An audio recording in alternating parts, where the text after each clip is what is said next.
And we're back. This is One Rep at a Time Radio on the Recovery Channel.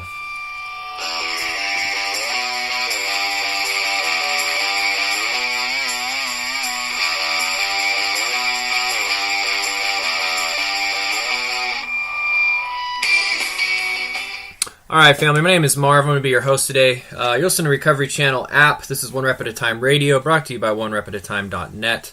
I'm very excited for today because this is going to be our first Q&A episode. So I posted on various social media outlets seeing if any listeners wanted me to cover some questions today. So I got a lot of fantastic questions. We have a lot to get to today.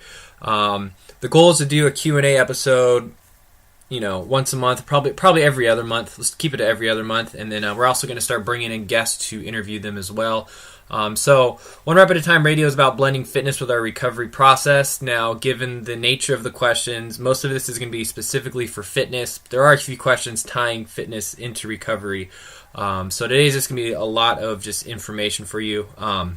Before I get started, none of this is direct recommendations or medical advice. This is for educational purposes only.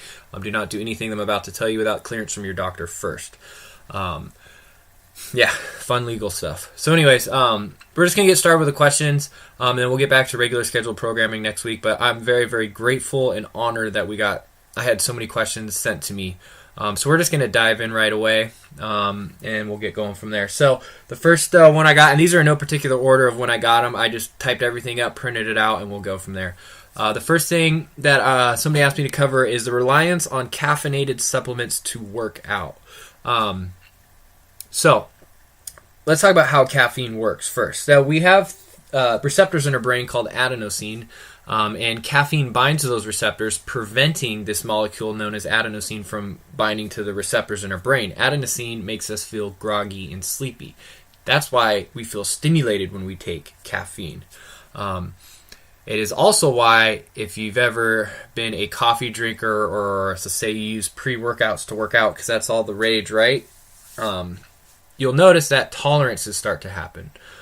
Your brain starts releasing more adenosine because of the caffeine is constantly blocking those receptors from binding in the brain, and that's how tolerance builds. Then you need more and more caffeine to keep blocking all the extra adenosine in your brain. So that's how tolerance to caffeine supplements comes about. And before long, let's just say you use a pre-workout, that one scoop turns into 1.5, turns into 3, turns into 4. It's not healthy. In fact, when you hit 400 milligrams of caffeine, it actually becomes a vasoconstrictor, which meaning it's actually closing down your blood vessels. So that's why you get that chest pounding sensation, which is not good. It's not healthy. Your blood pressure is going to skyrocket. You're going to freak out. Good luck working out in that state. So a lot of the pre-workout stuff or fat burners on today's supplement market are just loaded with caffeine. That's why they work, is because of the caffeine. So in my personal opinion, save your money, don't do that. However, this is about caffeinated supplements to work out. Caffeine is, other than creatine, it is the most studied. It's called an ergogenic aid, which means it boosts your performance. It is the most studied ergogenic aid, and it is a drug, let's be real, on the entire face of the earth.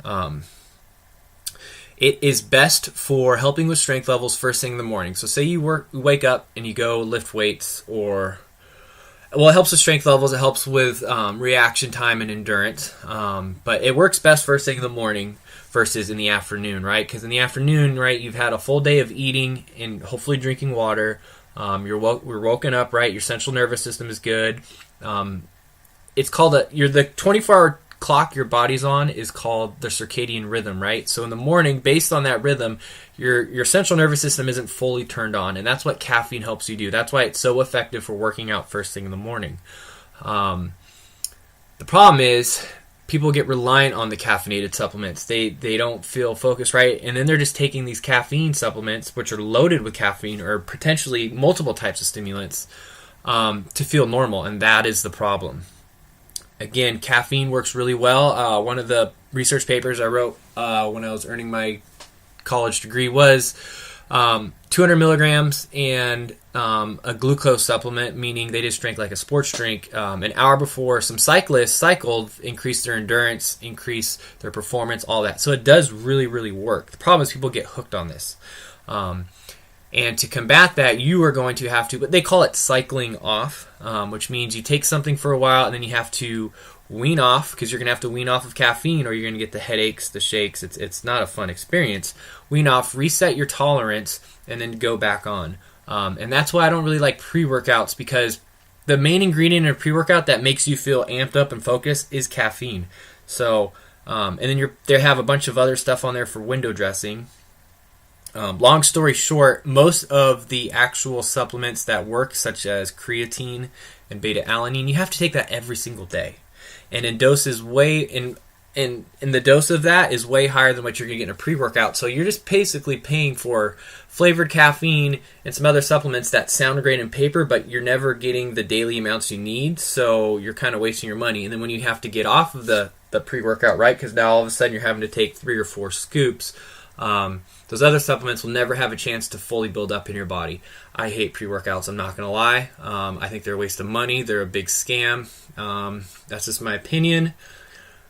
That's not to say I didn't take pre-workouts. I took every single pre-workout under the sun for about an 8-year period, and now I just do plain old coffee. It works fine, and I limit how much coffee I do. Coffee's fine. That's the best way to go. So, yes, caffeine supplements work, but be wary of getting a tolerance and having to rely on them. And that's my spiel on that. Next question we had: how much protein can the body actually process at a time? And good amounts and times to take a protein supplement. Which kind? For instance, whey, isolate, casein, etc. Okay. Let's go over how much protein the body can actually process at a time. So there's this myth that you could only use, I think the first study came out said you can only use 5 to 10 grams of protein per hour and the rest your body wastes. That's a bunch of nonsense, okay? Think of it this way. Our ancestors, right? If that was true, and our ancestors, right, would maybe only eat once a day, they would just they'd kill an animal, they would feast on it. If they could only absorb 5 to 10 grams of protein an hour and then the rest was just excreted from their body, they would die, they would starve. Okay, that doesn't make any sense whatsoever. They actually did a better study than that original 5 to 10 gram thing that got everybody freaked out, which was just nonsense, they gave people one meal containing 150 grams of protein, and they gave people 5 meals containing 30 grams of protein. So again, 150 grams of protein for each group. They then measured their nitrogen excretion, which is just pretty much telling you how much waste products of protein your body's eliminating, and it was the same for each group, right? So it's not like, oh man, you eat 150 grams of protein, you can only absorb 5 to 10 grams an hour, and you're just peeing out, or really it'd be going out the other end, the rest of it. So that's a bunch of nonsense. As far as overall protein amounts, I used to eat enough protein to feed a small village, which sounds ridiculous, but it was true. I was eating way too much. I tell everybody, your end goal should be to eat 1.0 to 1.2 grams of protein per pound of body weight. Okay, some other people will recommend per pound of lean body mass or per kilogram. That's just too complicated. Just shoot for 1 to 1.2 grams of protein per pound of body weight. And if that is a huge increase from what you're eating now, slowly work your way up. That is the end goal.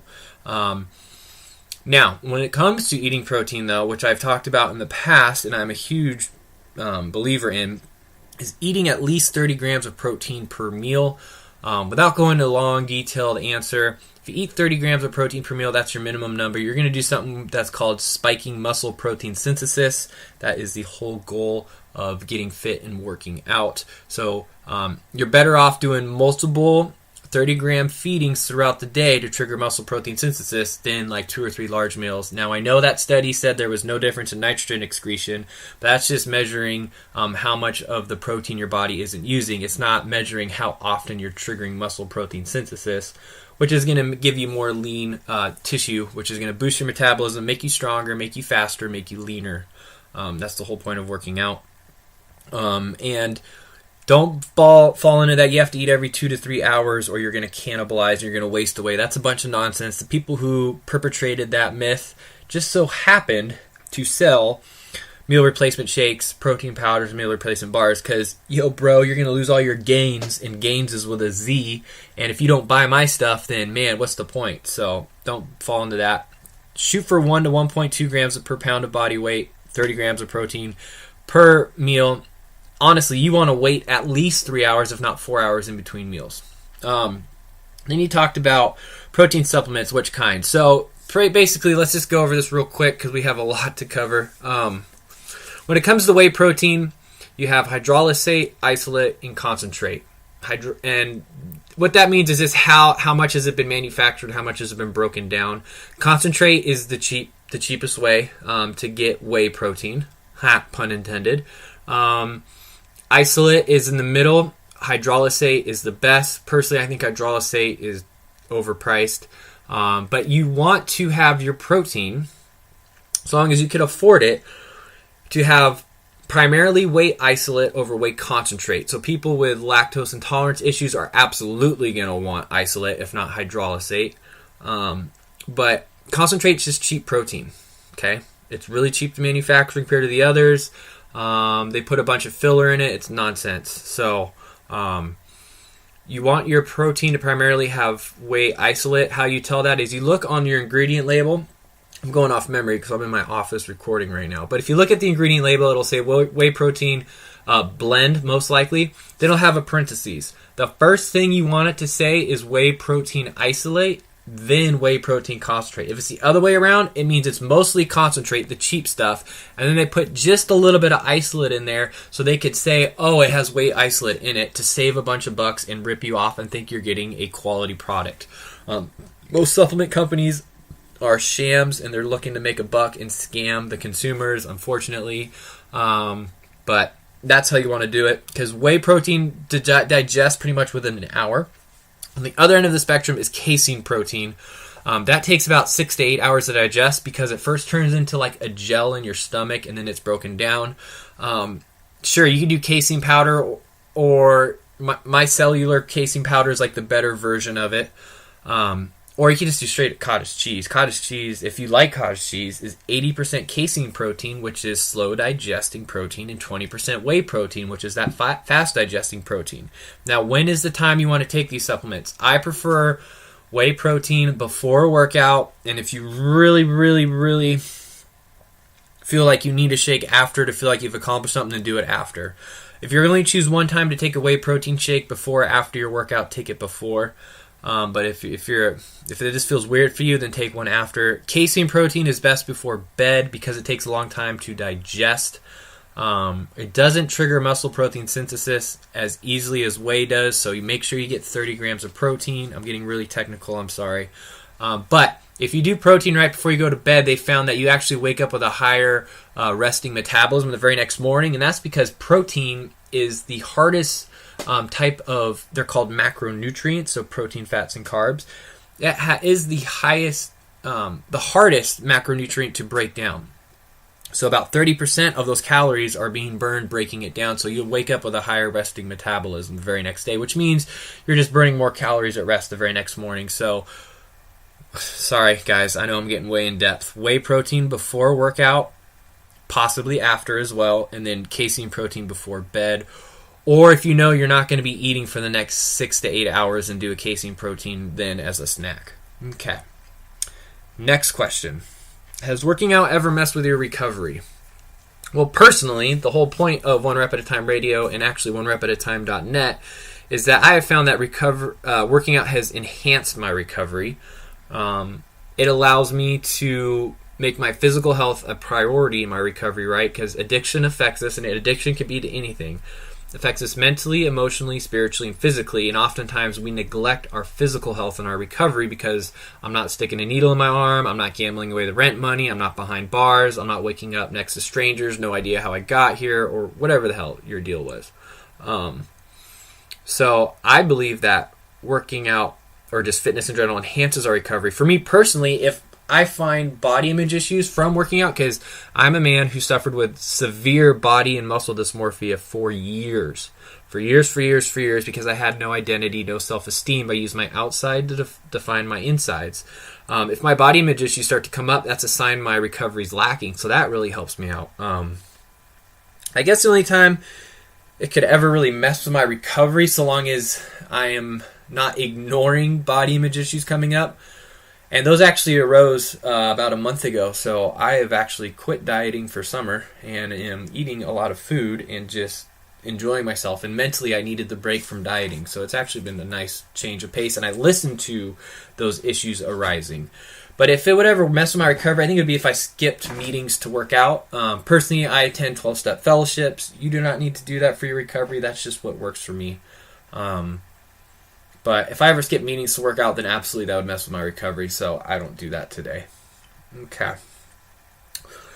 Next question. Why supplements are not an alternative to proper nutrition? Yes. Thank you. Supplements, the definition of a supplement is to supplement something else, right? It's the cherry on top of a well-crafted milkshake. I used to think supplements would fix me. Okay. I had this hole in me. I didn't know my identity. I hated myself. I was self-loathing, self-sabotaging, all that crap, right? Which was why I chose drugs and alcohol to make myself feel better.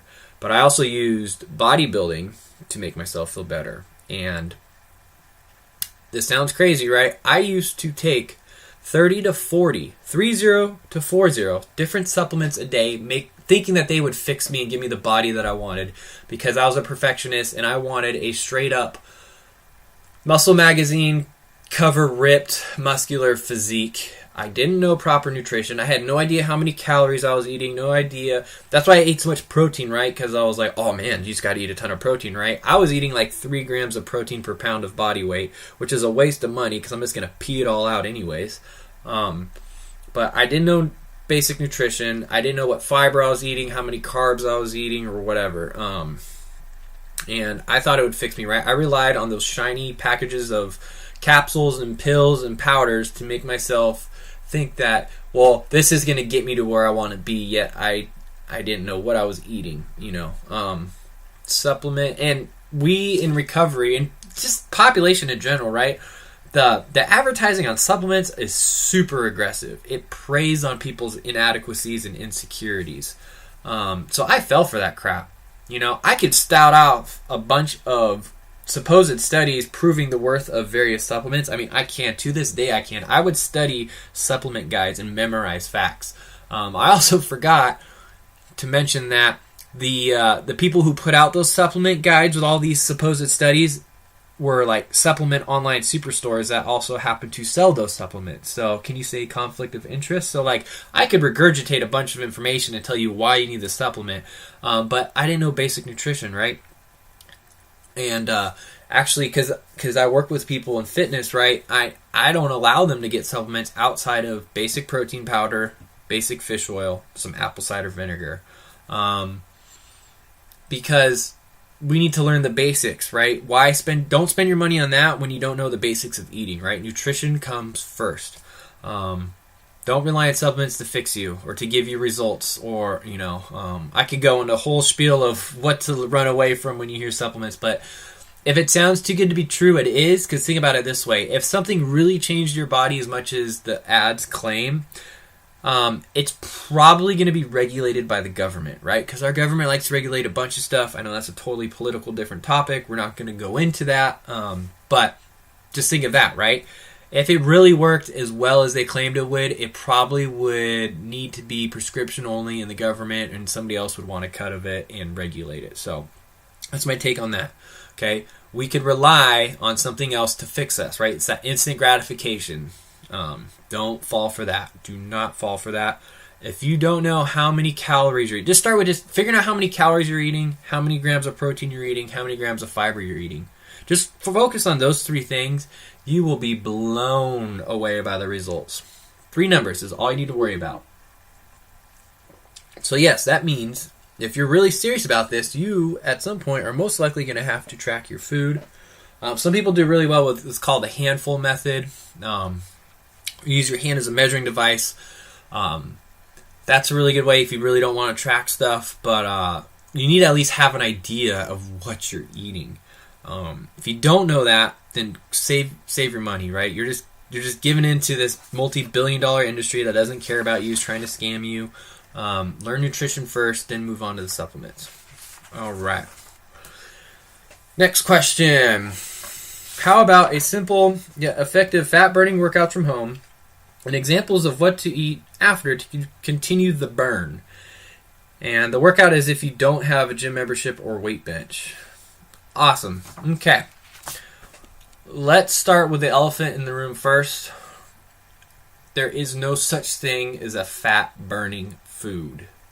The only fat-burning food is the food that you are not eating. Okay? Some people will argue that like fat and protein will continue the burn after a workout because carbohydrates will actually spike insulin in your body, and insulin gets a bad rap, but I don't want to go into that. But like people will say, if you eat a low carb or carb free diet, you're gonna tell your body to burn more fat. It makes your body more apt to burn more fat, but it doesn't directly burn fat, right? So there's a lot of that like what's it called? Bulletproof coffee and all that. Oh man, you take this, it'll make you burn fat. It's a bunch of nonsense, right? There's something called the law of thermodynamics. Okay? What that means is how many calories are you eating compared to how many calories are you... Okay? That balance is going to determine if you're gaining weight or losing weight. Period. End of story. Because I don't care if you're eating 4,000 calories and you're only supposed to eat 2,500 calories to maintain your body weight. If you eat 4,000 calories of quote-unquote clean food or quote-unquote fat-burning food, you're still going to gain weight and it's going to be body fat because your body can't process all those extra calories in the muscle. So, there are no fat-burning foods. There are none. Okay? What's going to burn fat is the amount of exercise you're doing and how many calories you're consuming to how many calories you are burning. That's just the gist of it, right? Every diet is trying to manipulate your energy intake, which energy intake means the amount of calories you're eating versus the amount of calories you're burning. So don't fall for those scams, right? To continue the burn after, I mean, just be mindful of your overall calories. Yeah, there's some like studies that show, again, if you spike insulin, they claim it shuts off your all fat burning effect. That's not true because you're constantly building muscle and burning fat at the same time. It's just one is emphasized over the other. It's not like an on-off switch. Like both things are happening at the same time, 24-hour time period. It's just which one is emphasized more. Now, I know the person who asked this question is a woman, and there's this really smart lady named Dr. Abby Smith, and she actually found... they're still studying it, but women who, before they did their cardio, and the fat-burning workout is going to be cardio with weights or weight training or exercising, if they ate about 22 grams of protein before the workout, they burned a little bit more fat through the rest of the day, which is why I always emphasize take your whey protein shake before you work out versus after. So that could maybe emphasize it a little bit, but still, in a 24-hour time period... it's not really going to make that much of a difference. So don't fall for all that hype. There are no fat-burning foods.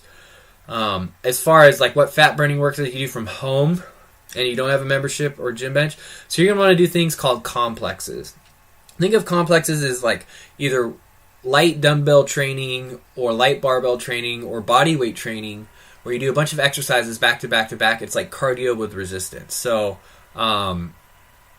you would warm up for a while, and then you would do exercises back to back to back, a certain amount of certain amount of reps for each exercise with no rest in between. You just keep going, keep going, keep going, keep going. You do it for a certain amount of rounds. What you would do is you would time yourself and either try to get quicker or try to raise the resistance and get a little bit heavier, just a little bit more, the more often you do it. So you're always trying to either beat your time or do a little bit more weight. Now, we never try to do really difficult lifts or with a lot of weight because you're going to get hurt, because as you get fatigued, you're kind of screwed. Let me give you an example. So, say you have really light dumbbells, right? You could do a shoulder move. This would be like one round, okay? A shoulder movement. So overhead presses or lateral raises, depending on your shoulder health. For this person I know who asked this, I would recommend she does lateral raises with the shoulders. Then you could do a squat with weights or body weight. Then you could do bending over and do back rows with both hands at the same time with the dumbbells. Then you could go to Romanian deadlifts, which would work the hamstrings and the lower back. then you'd go to reverse lunges, and then you would attempt to do push-ups. Or if you can't do a push-up, especially for women, but men too, I shouldn't have said that. Don't do that whole female push-up thing where your knees are on the ground. That actually enforces really bad movement patterns, especially with your spine positioning. Do a hand-elevated push-up. So you would just find like a bench, like I know she said no weight bench, but like a chair, some steps, a table in your house, and use that to elevate your hands, which would make it easier.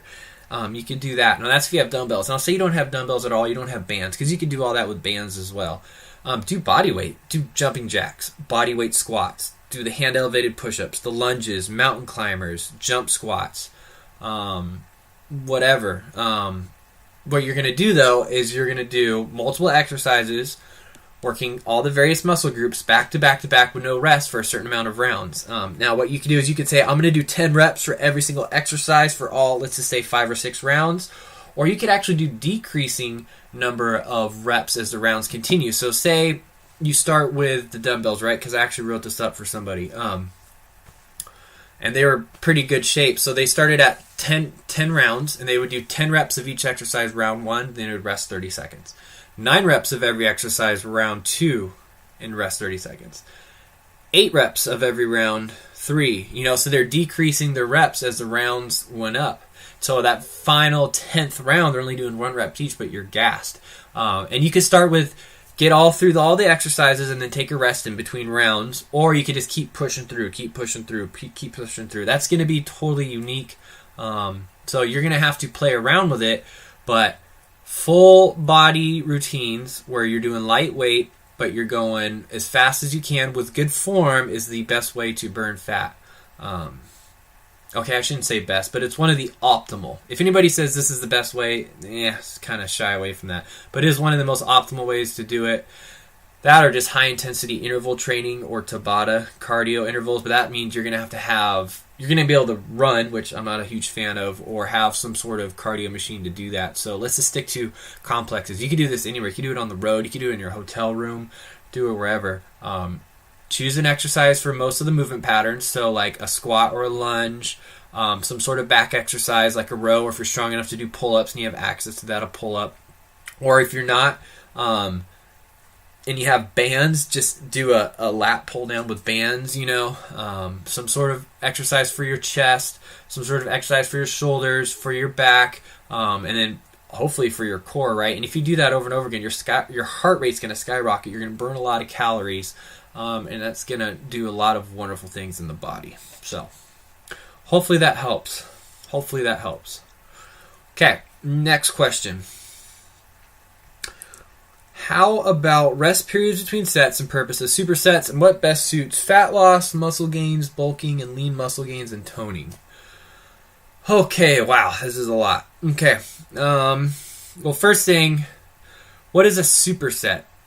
If you've never heard that, let me explain what it is. Superset is when you do 2 exercises back to back, and you typically do exercise 1, then immediately go to exercise 2, and after you complete exercise 2, you then could rest. The whole purpose of supersets is, typically what I like to do is you train a different muscle group. So let's say exercise 1, you're doing, let's just say a chest press. Exercise 2, you're doing a back row. Actually, I got those backwards. Back row is exercise 1, chest press is exercise 2. People, always do your back work before your chest work. Always do your biceps before your triceps. It'll help with your elbows and keep those nice and happy. Okay, but what happens is when you're doing your back exercise in exercise 1, your chest is getting to rest. It's actually getting stretched a little bit too. As soon as you go to the chest exercise, now your back is allowing to rest. So what that does is it actually... it's called increasing your training density, which is how much work you're getting in a given time. So you're actually able to have a more intense workout, get more work done in a shorter period of time. It's going to decrease your time in the gym, decrease your time working out. It's phenomenal for your body. I'm a huge fan. I try to superset everything for anybody. That's what I recommend doing. You need to be smart. Now, some people superset the same muscle group back to back with 2 different exercises. That's fine, but that's pretty advanced. But that's the purpose of supersets, right? muscle group 1 is working while muscle group 2 is resting. Then you immediately go to muscle group 2 while muscle group 2 is working, muscle group 1 is resting. So you can get a lot of work done in a very short period of time. It is the way to work out, in my opinion. You don't see it done often enough. And if you're really smart, right, you could do exercises that keep you like at that same station in the gym or needing the same piece of equipment, so you're not having to like walk all over and mark multiple territories, right? You could actually be really smart about it.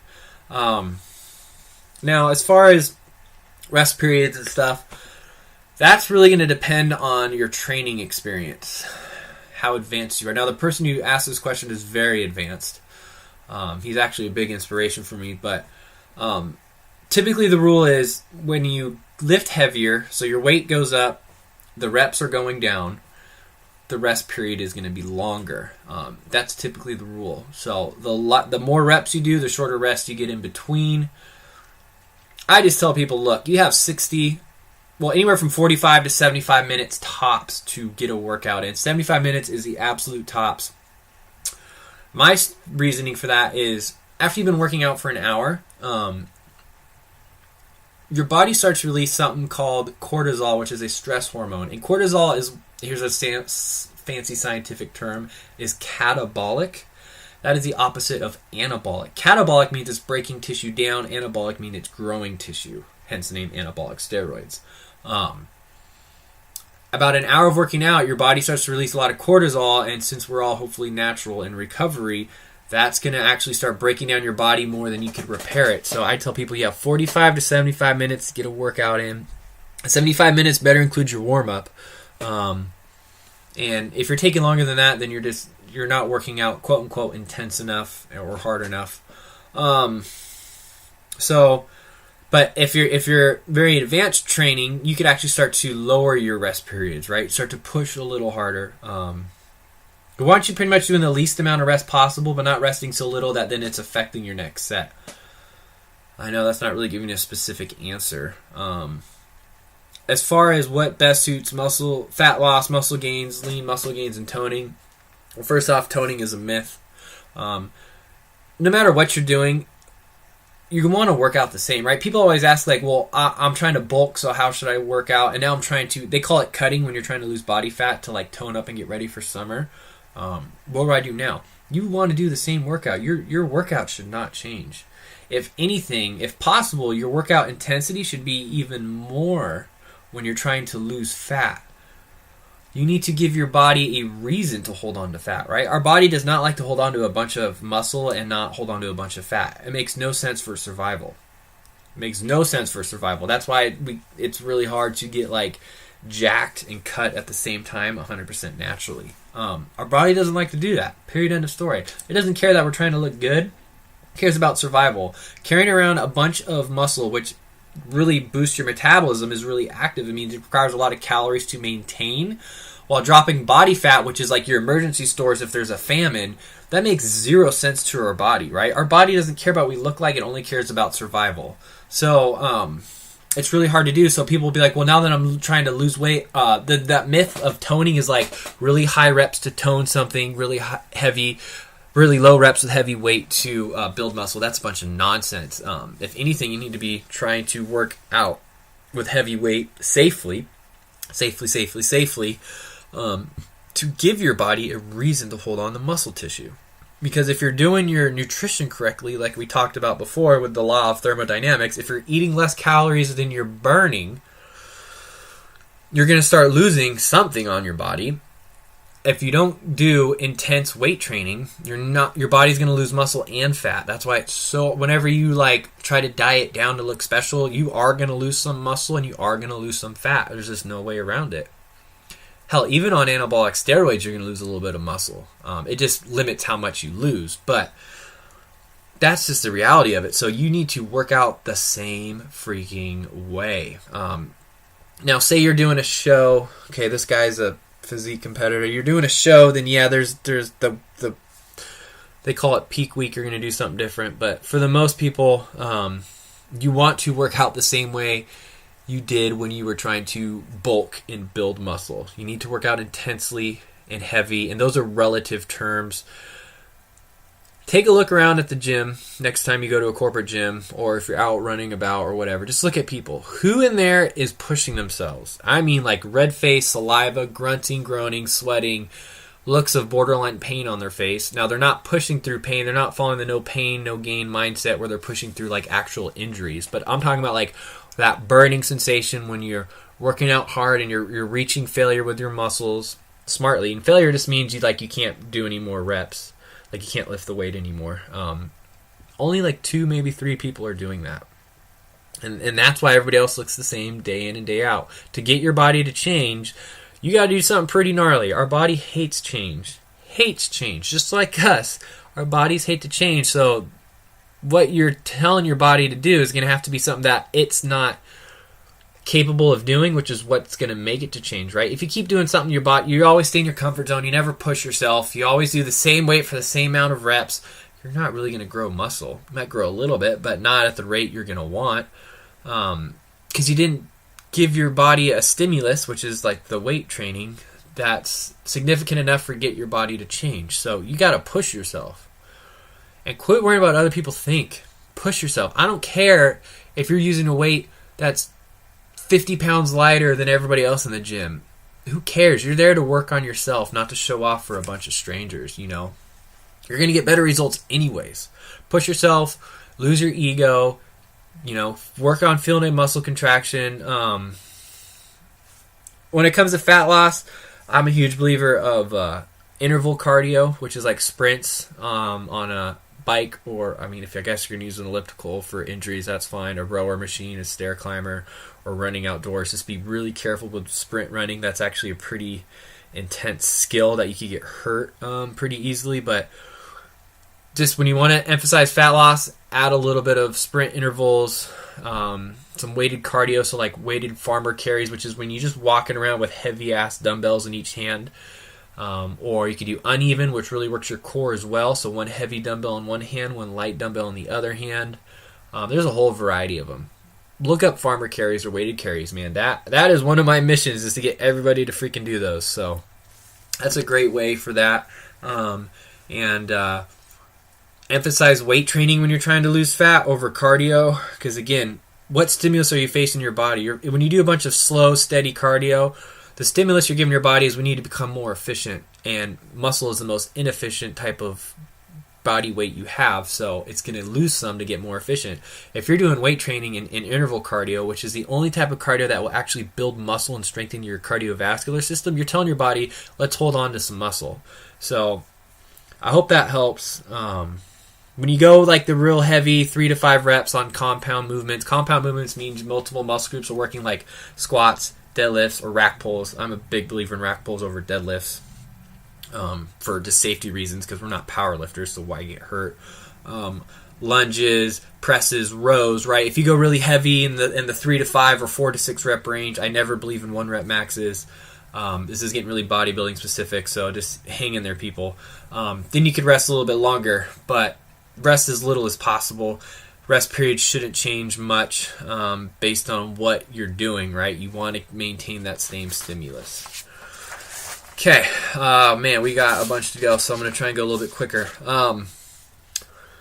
Trouble body fat spots, especially for women. I'm having trouble losing body fat around my waist. My arms are toned. My legs are significantly better, but I can't lose that body fat. Okay, so everybody has those trouble spots, and as soon as I say that, everybody knows exactly what they're talking about when their body just likes to deposit fat in a certain area. Typically, for men, it's our lower abs and our low back. For women, it's typically their hips and their thighs. Now, that doesn't mean everybody's like that. There are going to be some variances. It's going to change from person to person. But what can you do? Okay, let's talk about biology. In this, the person who asked us was a female, so we're going to keep it kind of that. Ancestry matters. It does. Not as much as some people will say, but I think it does a little bit. Women will burn more fat during exercise and less fat the remainder of the day than men. Men will burn less fat during exercise, more for the remainder of the day. So what does that mean? Okay. When women break down fat during exercise, it's called fatty acids. So fatty acids are circulating in your bloodstream, And human biology will say women are more apt to actually redeposit those fatty acids in their trouble spot, meaning the fat that's been broken off that your body broke down to use as energy isn't used as energy, but it's redeposited in your trouble spot. Versus men, when we break down fatty acids in our bloodstream, we're more apt to burn that off. Why? Well, we needed women back in the day to hold on to more body fat, so in case there was a famine, the men would die off before the women, so women and children could survive to carry on the human race. Now, yes, men were protectors and providers, but if it's one or the other, if it's men or women, who's going to survive? We need freaking women to survive. Hopefully some of them are pregnant too.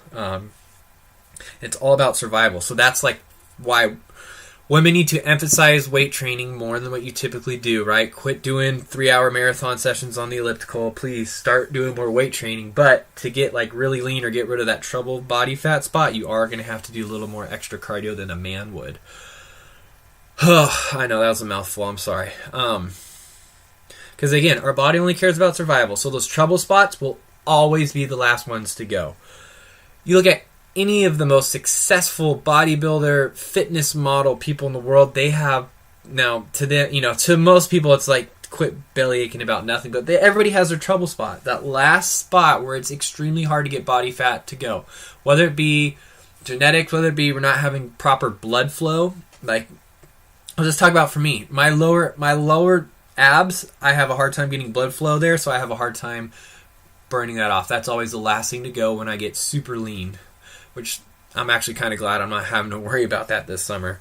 But that's my last spot to go, and my low back. That's typically for men. So don't get disheartened. Just know if everything else has changed and all you have is that trouble spot left, look at all the progress you've made. Look at all the progress you made. We're down to the nitty-gritty. Now we're fine-tuning. And what can you do to burn those trouble spots? Well, make sure you have your food in to food out properly done. Don't rely on supplements. Make sure you're doing like that body complex exercises or the high intensity interval training. Make sure you're lifting, if you lift weights, which hopefully you are, with the same way that you were when you first started. You're not changing everything up because all of a sudden I'm trying to enter a fat loss stage. That's silly. Now, yes, you're going to change things up if you start implementing those complexes I was telling you about, which is like cardio with weights. I mean, with or without weights, even if you use body weight, that's fine. But you still want to do everything that got you to where you are. So don't get down on yourself. You're at this point just fighting biology. So yes, some people are just you might not ever erase your trouble spot, body fat spots. But I mean, just look at the progress, right? It's progress, not perfection. Oftentimes, to get rid of those last little bit of fat, the stuff we have to do isn't exactly healthy or positive. It can be actually quite detrimental. So we just do what we can with what we work with. You can still make fantastic progress. You don't want overnight success. I know that sounds bizarre. We can get anybody to lose weight really fast. It's can we get you to keep the weight off? So that's when health comes in, metabolism, all that mindset, hormones, all of that happens. And for women as they age, right, once you hit menopause, and that does definitely do something to the body, and the trouble areas get a little bit more sticky, and it is what it is, but just be mindful of that, right? Like human biology wants women to hold on to fat much more than men. I know it kind of blows, but it is their out. At least you know the facts, right? So just be mindful of that. Be very happy that you now we know where your trouble spots were. Before we didn't know where your trouble spots were. So be focused on that, okay? And you can make progress. So good job. Okay. Next question. I sometimes get stuck in the mindset of all or nothing. If I don't have time to get a full workout in, why do anything? What principles of recovery can I apply to help curb this? Awesome question. I totally relate. Back in the day, a lot I did this. So let's start with the obvious, what I just said. It's progress, not perfection. And one of my main points of emphasis on, this is One Rep at a Time Radio on the Recovery Channel, brought to you by onerepatatime.net. This is our Q&A episode, our first one ever. We're going over listener questions. I'm very excited. My name is Marv. I am your host, and if this is educational purposes only, this is not direct recommendations or medical advice. Wow, I got so caught up in all the questions I forgot to do that. But Progress, not perfection. And the purpose of One Rep at a Time radio is to get people to think, why are you working out? Why are you working on your fitness and your recovery? Working out, getting and staying fit can and should be a direct personal amends to yourself. Yes, you owe yourself a direct personal amends for all the shit you dragged yourself through, all the pain and suffering that you beat yourself up on. I had a very hard time coming to grips with that when I was in recovery, or coming to recovery. I thought I was a devil incarnate. I had that whole problem of I thought I was evil. I thought I was an evil person needing to get righteous, not just a sick person needing to get better. I had a hard time believing I needed direct personal amends, but this is a direct personal amends. So remember, it's progress, not perfection. Getting something in is better than nothing. Consistency is what matters. I might butcher it, but Bruce Lee famously said, I do not fear the man who's done 10,000 kicks once, but the man who's done one kick 10,000 times. Consistency is the name of the game. Comes to nutrition and eating, working out, sleep, showing up to work, recovery, right? Like, nobody bats 1,000, relationships, whatever the hell you want to throw in there. Nobody bats 1,000, but if you do the things more often than not, you're going to be happy with the results, right? We're responsible for the effort, not the outcome. So yes, oh my God, I only have 30 minutes to get a workout in. What's the point if I can't get a full workout in? So that is kind of this mentality of being a novice or newbie exerciser, or the mature or advanced exerciser. And let me explain. There's two main differences. The novice or newbie is going to show up to work out. They're going to be hurt.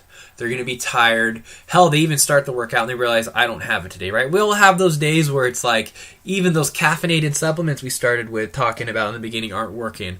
Like, holy crap, I've actually taken an extra super pre-workout, or I drank an extra 2 cups of coffee trying to wake up and get going. We just don't have it. We're hurt. We're burnt out. And what the novice exerciser will do, well, screw it, dude. Today I'm supposed to be doing this, so I'm going to push through no matter what, right? No pain, no gain. Like, I used to be one of those people. Because my outsides define my insides. I assigned my morality of whether I was a good or bad person based on my body, what I ate. And remember, I had no idea what I was doing nutrition-wise, but you better believe I've spent tens of thousands of dollars on supplements throughout my life. Way more in the day than obviously now. How ridiculous is that? But because I didn't know any better, right? I relied on that. And I assigned my morality to how I performed in the gym. So, like, there was times in college where I would have my training partner literally holding my shoulder in socket because it wanted to pop out, so I could do a very heavy version of what's called a preacher curl. And I'm studying kinesiology, exercise science, pre-physical therapy, getting my bachelor's, how to rebuild and repair the human body, and that's what I was doing. Okay, that is a novice mindset. That is, I'm going to push through no matter what. I'm not going to my body, and guess what? You're going to end up hurt, and I've ended up hurt more often than not. Let's go through my body right now. Right ankle's busted. Left knee, 3 surgeries. Right knee is really hurting me. Left hip's bad. Herniated disc, broken back. 3 surgery on my left wrist, surgery on my right arm, surgery on my right hand, surgery on my left hand, broken arm, torn rotator cuff, cracked collarbone. I'm sure I'm missing some other stuff. And some of those were freak accidents, some of those were genetics, and some of them were just me being stubborn and not taking care of myself. So that's the novice newbie mindset. The novice newbie mindset also is that if I don't have time to get a full workout, why do anything? The mature lifter, the advanced lifter, or exerciser, I should say, listens to their body. They show up, something's hurting. I don't have it today. I don't have my strength, so I'm not going to, still insist that I go really heavy on this exercise. I'm going to back off, and I am going to do lighter weights for higher reps, right? You can still get a good workout in, right? You can still stimulate muscle growth. A good example is actually, when was it? 2 days ago. Show up to the gym. I went to the gym down the street versus working out in mine, and my knee is really hurting, right? I've been really, really pushing it really, really hard because I'm actually leaving for Texas today, which I'm extremely excited about. So I knew I wasn't going to work out in Texas, so I've been pushing really hard, harder than I've pushed actually in my entire recovery, which has been fun because I'm no longer dieting, so who cares? But my knee hurt, okay? So I was like, I'll do back, lift back. my left shoulder hurt really bad warming up. So I still did back, but I did really light weight for 20 to 35 reps, and that's a mature lifter. The mature lifter goes, I'm going to do something better than nothing. So what happens when you don't have that short period of time, you only have a short period of time to work out? Do complexes, or every minute on the minute. Pick an exercise, do 10 reps of that exercise for every minute on the minute for 10 minutes. So as soon as that minute starts, you do your 10 reps. As soon as you're done with the 10 reps, you rest until the next minute starts, and you repeat. That's a great way to get a great workout in. Okay, we have 2 questions. And remember, progress, not perfection. Consistency is the key. 2 questions we're going to try to get to. I'm trying to go low carb. Best techniques or foods to curb cravings for sweets. So... oh man, I'm going to keep this brief. This could be a whole hour-long thing. Well, to curb cravings, you're going to have to increase your fat when you're going low carb. Most people don't realize that. So increase your healthy fat. So take your olive oil. Don't cook with olive oil. Just drink it straight or drizzle it on your food after you cook it. You can cook with macadamia oil or avocado oil. Those are those heart-healthy fats. Make sure you're taking in omega-3 fatty acids, so increase your fat. But my question to you is, if you're going low carb, why not go ketogenic diet, which means you're running off of fat, so primarily you're eating fat, because if you go really low carb, you're not really giving your body a fuel source, okay? Oh, this is going to get too in-depth. Okay, your body's a hybrid car. It can rely on either carbs or fats for its fuel source. It can never rely on protein. Yes, it can in dire circumstances, but it's not efficient. It is not beneficial, especially for body composition. And protein is the most expensive type of macronutrient, protein, fats, and carbs anyway. So why are you going to run off of the most expensive macronutrient there is? Your grocery bill is going to be through the roof. So my question is, if you're going low carb, why not go ketogenic, which means you take all carbs out. You only have trace carbs from fibrous vegetables and some small amounts of nuts. Versus going low carb, because you're going to feel like crap on low carb. Now, if you are going to do low carb, bookend your carbs around your workout. So your pre-workout meal and your post-workout meal, eat your carbs. But then also by increasing your fat on your other meals is going to help you feel fuller, because fat is very calorically dense, and it's going to help everything. Joint lubrication, heart health, energy. It's fantastic. Best foods to curb cravings for sweets. Now, I have this image in my mind of it's a bunch of guys in white coats in a lab creating this. But when I was really dieting hard, one of my favorite go-to sweets were sugar-free popsicles, sugar-free Jell-O. I recently found homemade protein pudding, which I'm actually consuming way too much of. I need to stop. All it is take some protein powder. I like chocolate. You can throw some nuts. You can throw some fiber, some chia seeds, some cocoa powder, and then you could just put just a tiny bit of water, the least amount of water possible to make it like a thick substance. Pop it in the freezer. 10 to 20 minutes later, pull it out. It's effing delicious. I actually was putting coconut oil in it in the beginning. 1 teaspoon for every scoop of protein powder, but I found actually you don't even need that if you're really trying to be mindful of your calories, of that law of thermodynamics we talked about, calories in and calories out. But you could do that, or I actually started making protein popsicles. I got little, popsicle holders from Amazon. You can mess around with that, right? So I made fudgesicles, I made fruit flavored ones. Like, those are really good because my sugar cravings fire at night. And yeah, there you go. Drink water. Water, stretch your stomach out. Man, this is going really in depth. And to start with that, but again, if you're going to go really low carb for a long period of time, you're probably better off switching to a full ketogenic diet so you have an actual fuel source so you don't feel like crap. I hope that helps. I know that's really advanced. So, last question, and it's a good one, so I want to make sure we have time. We have about 5 minutes left on One Rep at a Time Radio, brought to you by OneRepAtATime.net. The slogan is Fitness Through Recovery Mindset. We are on the Recovery Channel. My name is Marv. I am the host. First ever Q&A episode. Hopefully you guys are getting some out of it and not everybody's tuned out as I got way too in depth. Last question. How do you feel about supplements in recovery, both legal and illegal? Is someone still considered clean if taking testosterone? Is it in line with a spiritual program? Holy crap. All right. So again, supplements are a cherry on top so long as you're not relying on them to make you feel like you're going to improve yourself, or if that's going to fix your situation, then I have no problem with supplements. Legal and illegal, well then obviously not even bringing into the terms of that you're doing something illegal, and if you got clean and sober, or whatever the hell you characterize your eyes, why are you doing that crap? We're already very comfortable potentially with putting drugs in our body, so you cannot substitute one drug for another. Is someone still considered clean if taking testosterone? All right, so here we go. I am a big-time former steroid user. I personally find that steroids were extremely addictive for me. I've written about this a lot on multiple places on the web. It fed to my muscle and body dysmorphia, my low self-esteem, my low self-worth, my needed validation from others. It was very, very negative.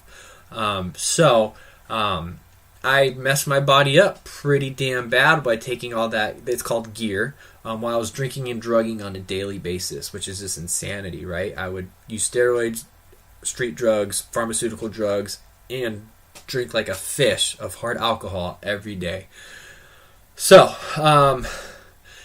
and I've written about this multiple places. I'm very open. I've actually posted my blood work online. I am on doctor-prescribed TRT, which is testosterone replacement therapy. I waited over 3 years of being totally clean and sober from any and all drugs, alcohol, and anabolic steroids or pharmaceutical aids, because I would use stuff other than just steroids.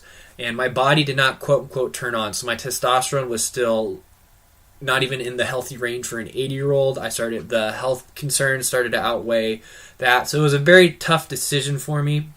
Where it really helped, I talked to a lot of people in support group, and my sponsor put it best. He's like, look, it's just like somebody with diabetes needs insulin. You are chronically low in this. It's a doctor telling you this. It's not you self-prescribing. You're going to need this medication. So it actually took me, it was about a 4-month period before I actually decided to do something about it. I prayed a lot. I talked to my support group. And I use cream. I will never do injections. I feel the injections would be a trigger for me. So yes, I am on testosterone replacement therapy, but we are only keeping me within natural ranges. So I'm not doing that fake TRT where they call it supraphysiological, where you're outside of the normal range and you feel fantastic. Well, yeah, because you're doing a light cycle of steroids.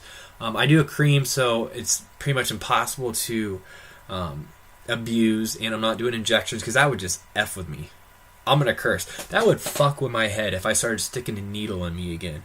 So I didn't do that. And I've been very open about this. Now, is it in line with the spiritual program? I think if it's prescribed by a doctor and it's a legitimate concern, then sure, why not? It was a big deal for me, though. I talked openly about it. I talked to a lot of people. It was a very hard decision for me to make. I'm glad I made it. I feel a lot better. My mindset's better. My blood levels are better. My energy's better. My mood's better. But at the same time, I get blood work to make sure I never go too high. And we took a long time to ramp myself up. The first 6 months of it, I saw no results because we were doing the bare minimum. They actually put me on the amount that they put women on. Because I was like, look, this is my history. I'm not very comfortable with it. So we've slowly worked my way up. And yes, I am in recovery and I am on testosterone. I'm on a cream.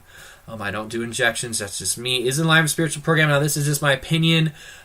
Personally, if I ever started to abuse steroids, that would be a relapse for me. Actually, my last relapse started with a cycle of steroids, and all the other drugs came back. So I personally find them extremely addicting, mood altering and mind altering, abso-freaking-lutely, and I can no longer do those. That's just me. That is my personal opinion. I actually know quite a few people in recovery who are juicing, and they just say, well, I'm not getting loaded, so that's going to be your personal thing. For me, that wouldn't work. Period, end of story. Would not work. But for them, there's many paths to the same top of the hill. Your recovery is what you want your recovery to be. For me, that would constitute a relapse. I'm not going to do it. Be smart about supplements. Do your research. A lot of things that are sold as supplements are really drugs or research drugs. Just be smart. Don't give into that, right? We're very comfortable with putting unknown shit in our body, so we can make that trick again. So just do your research, and you need to talk to people. You need to have a support group, and if you do feel like your hormones are an issue, because we beat ourselves up, our bodies are trashed, and get a doctor who's open to have a conversation and not just be a, what do you want, let me write you a script type of deal, because those are everywhere. You can do a Skype consult and get whatever drugs you want, so don't do that. we got clean and sober, right? Why are you going to start playing with that path to insanity? So this concludes our first and ever Q&A. Hopefully people stuck in there. I know it was pretty specific to exercise and a bunch of bodybuilding stuff in there, but hope you guys got benefit of it. I'm extremely grateful. So we did my first ever Q&A episode. The next thing I want to try is to bring in guests to interview them, so that's what I'm going to work on. I'm very blessed. I'm very humbled. Remember, fitness can and should be a direct amends to yourself. You've been listening to One Rep at a Time Radio on the Recovery Channel app, brought to you by OneRepAtATime.net. My name is Marv. I was humbled to be your host. Have a wonderful day. You can do anything one day at a time, one set at a time, one rep at a time.